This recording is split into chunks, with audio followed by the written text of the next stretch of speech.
আসসালামু আলাইকুম। কেমন আছেন সবাই? আশা করি ভালো আছেন, আমিও ভালো আছি। আজকে আপনাদের জন্য আবারও নতুন একটা ভিডিও নিয়ে হাজির হয়েছি আমি সুলতানা ভিলেজ লাইফ থেকে। আজকে আপনাদের জন্য রান্না করেছিলাম কলার মোচা এবং উত্তরবঙ্গের খুব জনপ্রিয় একটা খাবার আলুর ঘাটি। আর এটা আমি ট্রাই করে দেখছিলাম, বাট খুব স্বাদই ছিল, মজাই ছিল। আপনারাও একবার ট্রাই করে দেখবেন। এখন আমি আলুর ঘাটি রান্না করার জন্য যা যা লাগবে, আলুগুলো আমি সিদ্ধ করে নিয়েছি, সাথে ডিমও সিদ্ধ করে নিয়েছিলাম। বাট এদিকে আবার অফ ক্যামেরায় কিন্তু আমি আমাদের নিজের গাছ থেকে কলার মোচাটা পেরে নিয়ে আসছিলাম। গ্রাম্য ভাষায় অনেকে কিন্তু এটাকে কলার থোড়ও বলে থাকে।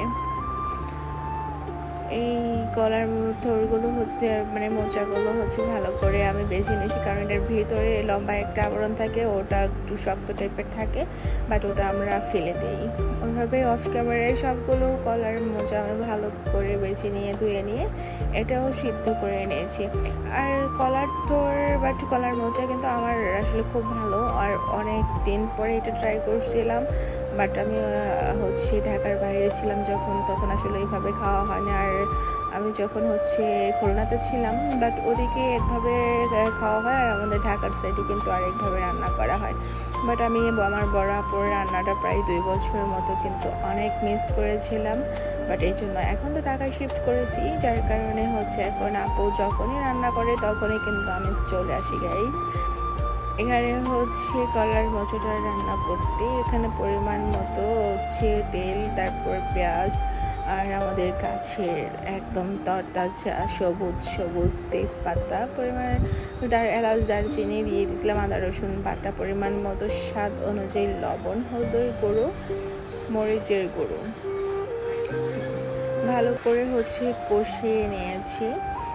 যাই হোক, আবারও বলে দিচ্ছি, যেখান থেকে আমাদের এই ভিডিওটা দেখছেন অবশ্যই কিন্তু আমাদের চ্যানেলটাকে সাবস্ক্রাইব করবেন, আর লাইক কমেন্ট শেয়ার তো করবেনই গাইস প্লিজ। আর এখানে আপনারা ভিডিওটি দেখে চলে যান, বাট কেউ কিন্তু আসলেই কিন্তু লাইক কমেন্ট করেন না ডিয়ার। এখানে কিন্তু আমি আলুগুলো আপু দিয়ে ভালো করে কষিয়ে নিয়েছি, আর এখানে পরিমাণ মতো পানিটাও অ্যাড করে দিয়েছি। আর ডিমটাও অফ ক্যামেরায় কিন্তু আমি লাল লাল করে ভেজে নিয়েছিলাম। আর এটাই কিন্তু আবার এখন যখন আমার আলুটার ঝোল একদম একটু শুকিয়ে বা বলক চলে আসছিল, ফুটে এসছিল, তখন ডিমগুলো কিন্তু ভেজে রাখছিলাম, ওই ডিমগুলো এখানে অ্যাড করে দিয়েছিলাম। উত্তরবঙ্গের এই খাবারটা নাকি অনেকে সাদা গোলমরিচের গুঁড়ো লাস্ট যখন হয়ে যাবে তখন দিয়ে দিয়েছিলাম।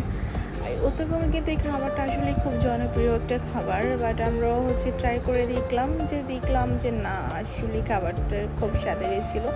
এখানে কলার মোচা এখন রান্না করতে যা যা উপকরণ লাগবে, এখানে 2-3টা এলাচ দিয়ে দিয়েছি, দারচিনি এবং আমাদের গাছের তেজপাতার পরিমাণের থেকেও একটু বেশি পেঁয়াজ, আদা রসুন বাটা, গরম মশলা, হলুদের গুঁড়ো, মরিচের গুঁড়ো দিয়ে পানি দিয়ে ভালো করে মশলাটা কষিয়ে নিয়ে তারপরে কলার মোচাটা যে ব্লেন্ড করে রাখছিলাম ওটা অ্যাড করে দিচ্ছি।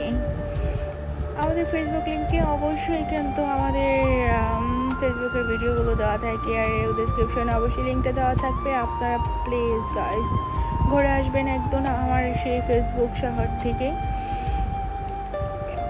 থোড়টা দিয়ে এখানে ভালো করে কষিয়ে পরিমাণ মতো পানি দিয়ে দিয়েছিলাম। আর পানিটা যখন শুকিয়ে আসছিল তখন এখানে